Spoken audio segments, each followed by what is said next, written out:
Olá, no vídeo de hoje a gente vai conversar com o Victor Furtado, que é diretor e roteirista do filme Última Cidade. O filme conta a história de João, que deve fazer uma viagem do sertão até a última grande cidade, que existe, e o seu objetivo é tentar resolver, uma disputa por terras. O longa se destaca pelos temas sociais e políticos que ele levanta e também, pela sua estética que nos faz lembrar de um sonho muitas vezes. Na direção de seu primeiro longa-metragem, Victor Furtado também já realizou os curtas Meu Amigo Mineiro, de 2013, Visita Guiada, de 2017 e Além da Jornada, de 2019. E antes de ir para a entrevista, eu gostaria de convidar vocês para curtir e compartilhar esse vídeo, tá bom? E também se inscrever no canal para acompanhar mais sobre o cinema nacional. Agora sim, bora pro vídeo. Vieram gente de lei e ordem. Disseram que a casa não era minha. Deixaram terra doente, a água ruim. Me chamaram defunto. Amaldiçoaram de morte toda a minha vida. Foi família, o gado, a honra. A primeira pergunta que eu tenho é, já com relação à Última Cidade, que é um filme, que ele trabalha bastante com uma ideia, pelo menos eu fiquei com essa sensação, uma comunicação meio que sem retorno, Os personagens falam línguas diferentes, tem enquadramentos assim que exploram uma certa distância, entre os personagens também.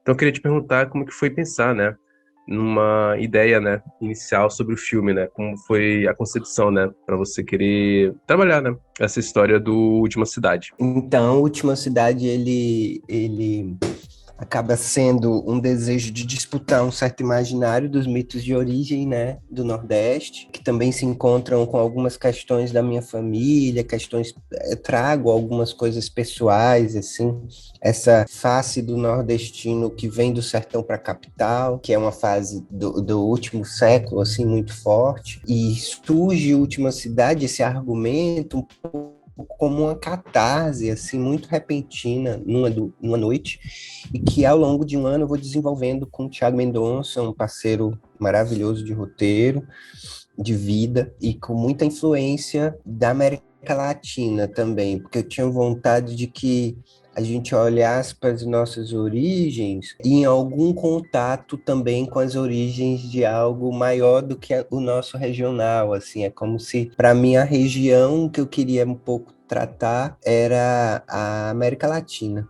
a Latinoamérica, porque falar do Nordeste é também falar da Latinoamérica para mim, então acho que esse aspecto talvez é que traga também alguma novidade ao filme, uma vez que é um filme que conversa muito também com o cinema novo, cinema marginal, em alguns aspectos. Então, eu diria que a Latinoamérica, ela atravessa aí minha vida e também essa obra.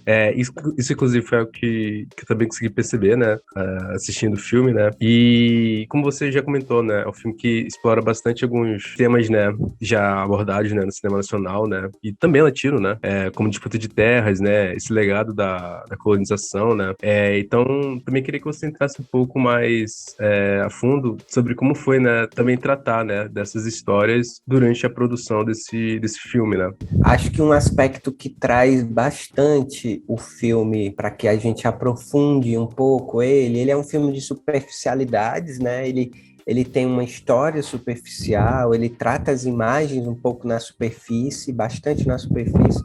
A maneira de aprofundar foi de fato encontrar na produção,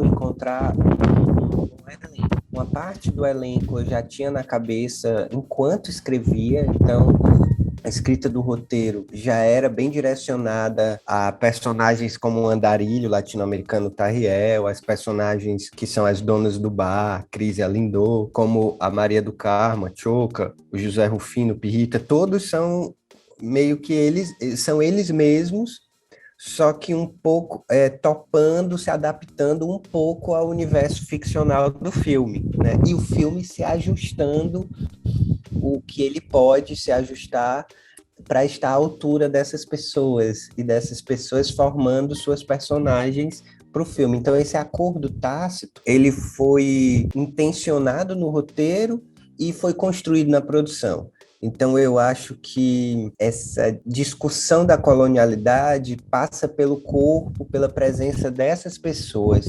Se eu só tivesse pessoas brancas no filme, se eu só tivesse pessoas que nada estão identificadas, né, a não ser o trabalho formidável de ator, atriz, com os personagens, talvez eu não conseguisse enraizar em algum lugar essa disputa por um outro país, assim, né, que não fosse essa colônia de projeto que foi o Brasil, assim.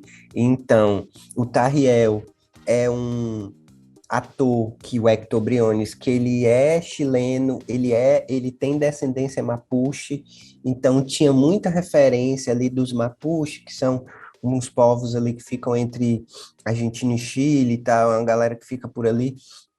Ele vem dessa região, né, e se identifica com isso. Eu já escrevi pensando nele e um pouco do que ele poderia trazer, assim. E as outras personagens que atravessam o filme, como as mulheres que atravessam o filme, elas também trazem, as duas donas de bares têm um bar na vida real, trabalham tentando sobreviver nesse bar, nessa época de dificuldade. Inclusive, eu estava falando com uma delas ontem, e ela está guardando o carro em frente ao bar, porque o bar está meio fechado, estão fazendo uma obra que nunca termina, da prefeitura, ali perto, então o lugar está meio que abandonado pelo Estado, e elas estão guardando o carro para sobreviver, assim, tirando o sustento de cada dia. Então, quando elas estão ali no bar falando das suas dificuldades, elas realmente vivem isso. A Maria do Carmo e o Zé Rufino, eles realmente estão contando suas histórias. Maria do Carmo tem para nos oferecer uma viagem que ela fez para a Itália. Isso foi o governo Lula, isso foi uma possibilidade de diminuição da desigualdade social em alguns aspectos, né? A gente não conseguiu caminhar muito no avanço disso, mas isso está lá, né? Tem pessoas que disseram, nossa, aquela personagem, eu pensei que ela ia dizer coisas miseráveis, ela foi para Itália. Eu disse, pois é, a decolonialidade é isso, eu não preciso reforçar, né? Porque eu estou com uma personagem que representa talvez um lugar ali de invisibilidade na sociedade, não quer dizer que ela não tem uma vida visível, que ela não olhe o mundo. Inclusive, melhor do que eu praticamente nunca saí do país, ela foi para a Itália. Então, assim, tem uma conquista nisso que ela quis falar sobre. E no meio dessa história, ela ainda fala de racismo e como ela combateu esse racismo, né? O Pirrita também é uma outra história de um cara que conseguiu sobreviver na adversidade, morava numa praça pública e faz da vida, assim, um aprendizado que me ensinou muito, assim. Foi uma pessoa que eu convivi em alguns momentos da minha vida que eu trouxe para o filme. Então, para te responder, em termos de produção, estava muito focado na relação com os atores e atrizes que interpretavam os personagens. Foi tudo meio que muito simbiótico.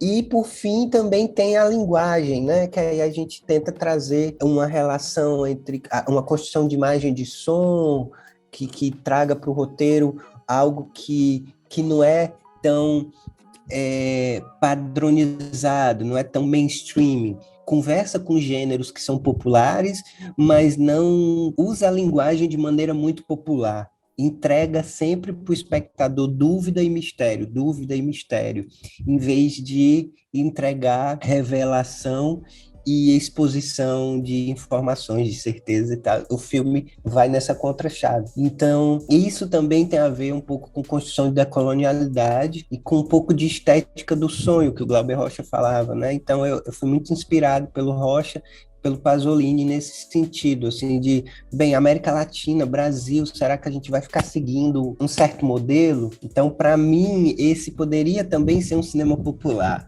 né? Se a gente tivesse conseguido avançar em revolução em outros aspectos. Se Paulo Freire existisse até hoje, Última Cidade seria um filme popular. Fiquei com uma carta na mão. Eles disseram que era o chamado.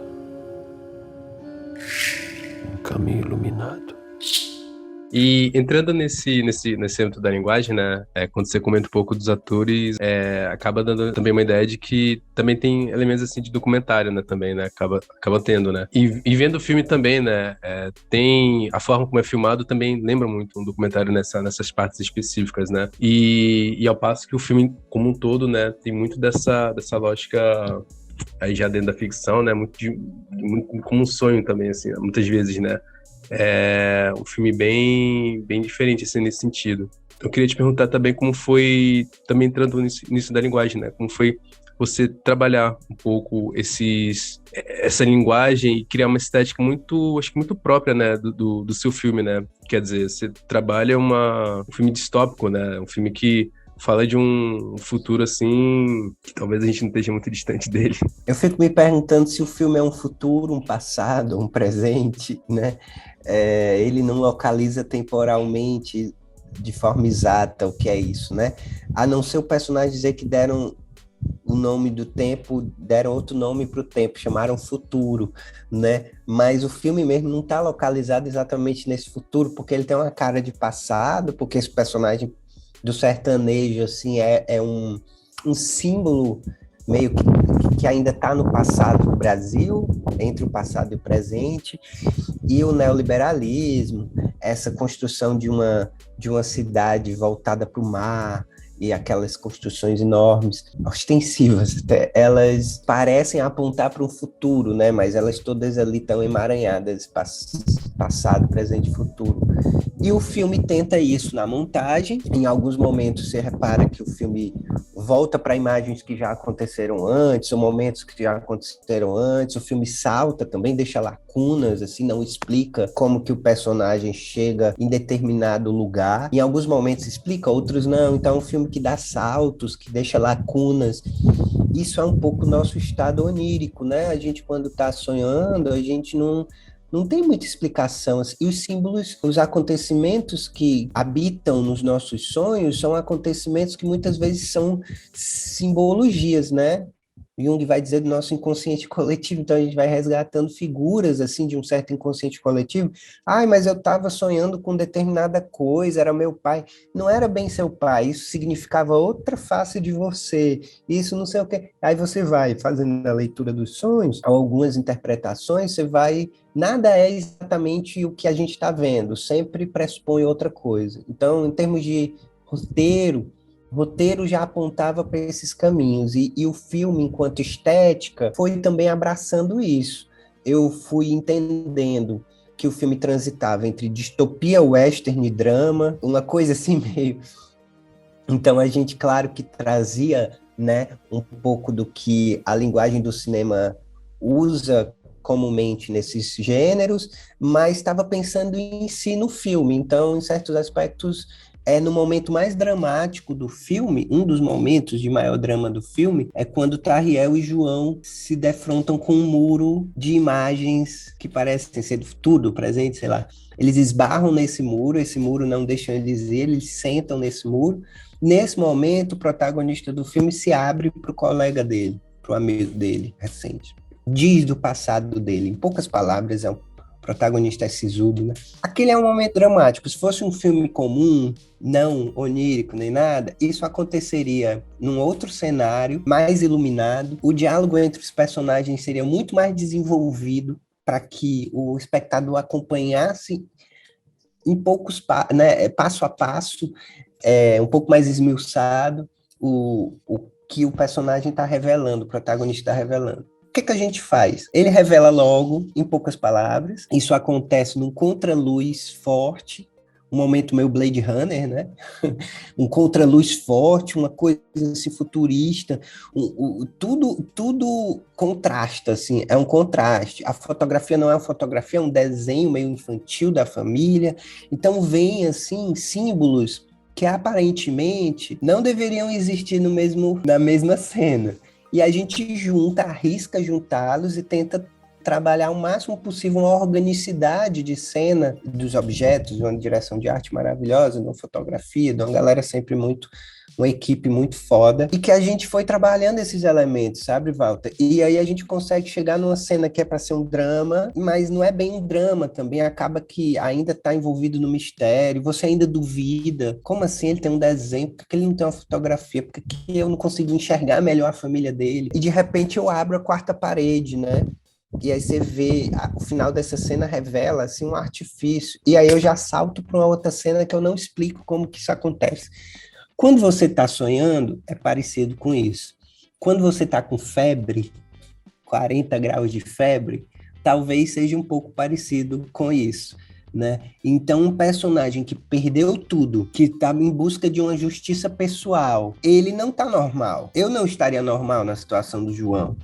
Eu estaria com febre, eu estaria delirando, eu estaria confundindo as coisas, assim. E no meio dessa confusão, o que guia ele é um desespero, mas é um desejo de justiça, assim, absoluto. Então, acho que o filme trabalha nessa chave, assim. E aí, montagem, fotografia, essa construção que eu te expliquei de uma cena, ajudam a gente a se localizar nesse terreno estranho. E enquanto você tava falando, me lembrou outra cena também do filme, que é já no final, né? Tudo isso que você falou, né, de expectativas, né, e de como o filme entrega, né, me lembrou muito o final também da luta, né? Quer dizer, é muito anticlimático, não sei, tipo, você pensa de uma forma, mas o filme te entrega de outra forma, né? Quer dizer, o filme tem muitos momentos assim. Ele tá o tempo todo, o roteiro dele tá o tempo todo te dando alguma rasteira, né? E eu diria que essa é a rasteira final, né? O filme parece um pouco também uma coisa meio quadrinho, RPG, né? Juventude, eu acho que iria gostar disso, porque é como se você chegasse no chefão do videogame, e o final que o videogame propõe é outro, né? Se você perde do chefão, que tipo de game over você tem? Se você ganha do chefão, você ganha mesmo, né? Então o filme brinca um pouco com isso, e ele no clímax gera uma atmosfera de anticlímax, mas é porque ele quebra uma expectativa, não é que ele não seja anticlimático, é porque o clímax dele não atende à expectativa que geralmente a gente assiste nos filmes. E isso é um dado importante, porque, sem querer fazer spoiler, né, que a gente já vai um pouco fazendo spoiler, entregando, mas essa escolha também tinha a ver com um desejo de que a gente... É quase um pessimismo, assim. Só não é um pessimismo exatamente porque a última cena entrega, assim, que o João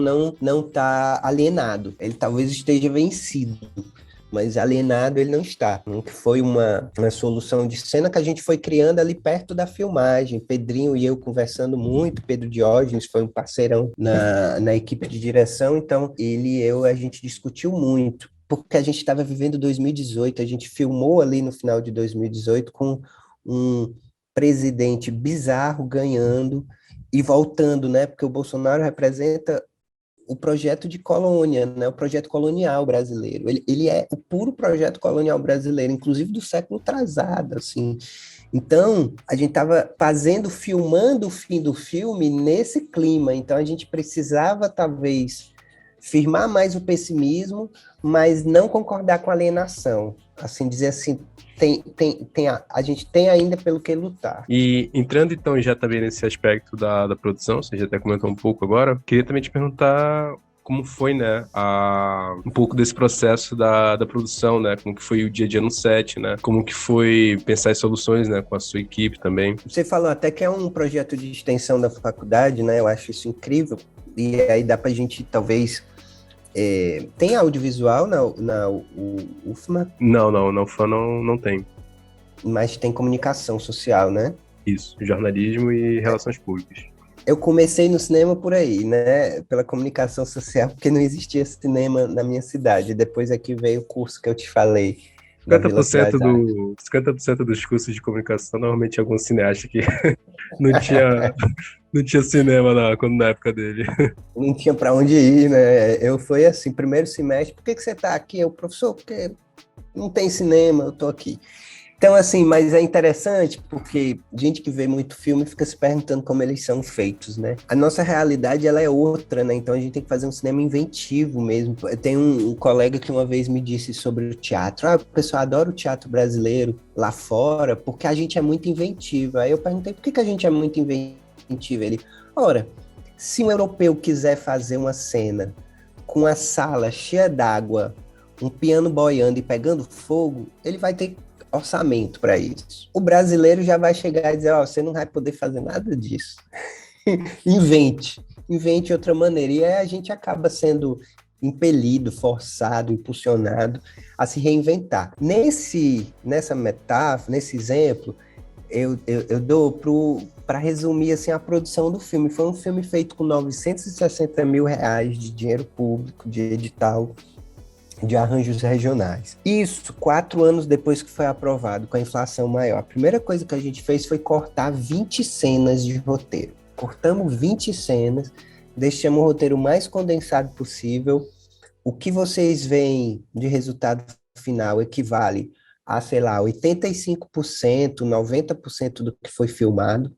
A gente realmente deixou muita pouca coisa de fora. Foi uma filmagem muito precisa, o que deixava o diretor um pouco nervoso, porque a gente não tinha muita margem para errar em termos do que a gente filmava. Mas foi um modo que a gente escolheu de dizer assim, não vamos fazer a equipe se sacrificar, a gente tem que se sacrificar tanto para fazer cinema, a gente tem a oportunidade de se ser pago para fazer isso, de pagar as pessoas, de ter uma mínima estrutura. Então vamos fazer o melhor que a gente pode com essa estrutura que a gente tem. Aí o que aconteceu? A gente diminuiu o roteiro para ele caber em 18 dias de filmagem e a gente ainda deixou um dia e meio, uma diária e meia, para improvisar certas cenas, improvisar cena nova. Tem umas 3 ceninhas, assim, 4 no filme que são de improvisação, fruto dessa estratégia. E mais uma meia diária para repetir uma cena que não deu certo. Não é nem que ela deu certo, mas o fotógrafo disse, falta uma luz que não deu certo por causa do sol, e depois vamos repetir. A gente tem um buraco ali. Então, a gente fez o contrário do que muitas produções fazem, né? Que é um roteiro cheio, pouco dinheiro, a pessoa enfia a goela abaixo esse roteiro e diz assim, vamos todo mundo se sacrificar para fazer esse roteiro. Então, se a direção não for muito boa, se a equipe não for muito bem cuidada, fica todo mundo muito estressado, né? Vira uma espécie de amor, paixão e sacrifício extremo, o que não é legal. A gente tentou cortar o máximo possível os sacrifícios, o que gerou um ambiente de muita diversão, entre aspas, certa tranquilidade para filmar. Poucos momentos a gente teve uma tensão maior na filmagem, assim, que também sempre tem, e é natural. Então, a produção foi se arranjando. E o desafio era, meu caro, naquela época a gasolina devia estar custando R$ 4 e alguma coisa. Mas é um filme, é um road movie também, né? Feito com muito pouco. E eu ainda invento um cavalo no meio disso. Então, para pouco dinheiro, isso é muita coisa. Então, é um filme que a cada dia num lugar. Então, a gente não tinha o mesmo set de filmagem, o mesmo local de filmagem, 2 dias seguidos. Então, isso dava para a gente um pique que cansava. No final de 18 diárias, a gente cansou um pouco, mas também trazia novidade todo dia. A equipe nunca estava no mesmo lugar, então era sempre um lugar novo, um ambiente novo para trabalhar. Então, isso foi muito bom, assim. Eu gosto de trabalhar com alguma tranquilidade de espírito, assim, a adrenalina da criação artística rolando, mas uma certa tranquilidade de espírito, porque as pessoas estão sendo bem cuidadas, a gente está olhando para a nossa equipe, né? Então, é um pouco essa a política que a gente fez no filme, assim, de trabalho. Então a gente já está chegando no final, né, da nossa entrevista. Queria te perguntar também, esse filme foi lançado, eu tava vendo, ele já rodou festivais desde 2020, né, eu acho, né? Isso. Queria te perguntar como que você tem recebido, assim, um pouco o filme, né, das pessoas que têm assistido, e também se você tem um recado que você queria deixar para quem esteja vendo, né, essa entrevista, né, para quem já viu o filme também. Eu recebo o filme, numa maioria as pessoas gostam, assim, a crítica tá mais gostando mais do que odiando mais, assim. Num modo geral, a crítica tem se interessado mais pelo filme. Uma outra crítica diz que o filme é muito hermético. Eu concordo, acho que tem muitos símbolos e tal, então isso pode afastar alguns espectadores, mas eu acho que é porque o filme pede que os espectadores também vão em direção ao filme, não é um filme tão fácil. Eu acho que ele tem alguns elementos, né, que ajudam, trilha, certo universo aventuresco, mas aí todo o resto ele mexe com o espectador. Então a crítica também pontua isso como negativo, né? E eu compreendo. E como a crítica, algumas respostas das pessoas são sempre essas, assim, tipo, quanto que o filme mexe com a reflexão das pessoas, provoca as pessoas a refletirem. O filme também convida quem embarca na aventura a essa experiência sensorial, então quem assistiu na sala de cinema veio muito empolgado, falando de sensações, de uma certa experiência mais imersiva, assim. Porque realmente o filme tem isso. E quem também, muitas leituras do final do filme, não é apenas uma leitura, o filme é um pouco mais aberto, o final. Então, como a gente lança para o espectador, aí tem alguns espectadores que vêm devolver, né? Eu penso isso, eu penso aquilo, eu acho que foi isso mesmo, não foi isso mesmo. Então, isso é muito bacana. E a mensagem que eu deixo para as pessoas é: eu sei que está um momento muito difícil, muita falta de grana para todo mundo. A gente está vivendo o pior momento de Brasil, talvez desde a redemocratização, assim, e considerando que a ditadura foi o pior momento de Brasil. Os militares entregaram um país destruído, inclusive inflacionado, assim, demais. E hoje a gente vive algo parecido: militares no poder e o Brasil chegando na inflação da era Collor. O que eu quero dizer com isso é que está muito difícil ir para a sala de cinema. Então a gente faz uma distribuição humilde, muito humilde, e em Manaus vai passar no Casarão de Ideias, eu acho, uma única sala que a gente conseguiu, porque a gente não tem grana para poder bancar. Esse é um filme que a gente está bancando a distribuição do bolso, e o bolso está bem curtinho.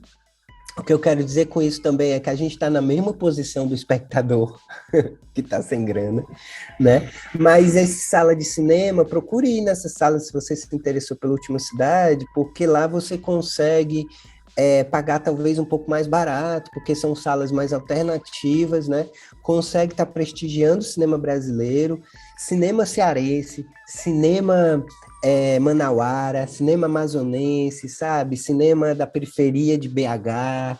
Então, assim, o Brasil tem ganhado muito com a política cultural antes desse governo, as políticas, em termos de diversidade. Hoje em dia você vê negro, indígena, mais pessoas no cinema. Ainda não é a maioria, mas você está vendo. Então, assim, se você sente falta disso, você é espectador, vá ver Última Cidade, vá ver outros filmes brasileiros alternativos até então, porque no dia que a gente conseguir fazer isso, ocupar mais as salas do que os super-heróis americanos, a gente vai conseguir se ver mais em tela, como os indianos se ver mais em tela, como os americanos se veem, como os coreanos se veem, e o povo brasileiro vendo o povo brasileiro, acho que a gente vai dar um salto aí no nosso imaginário, na nossa empatia um pelo outro, né?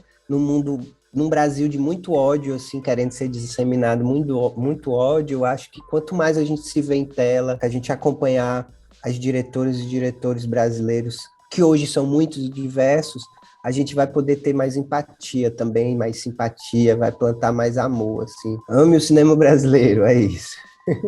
É um ato de amor hoje em dia ir pro cinema, né? É isso.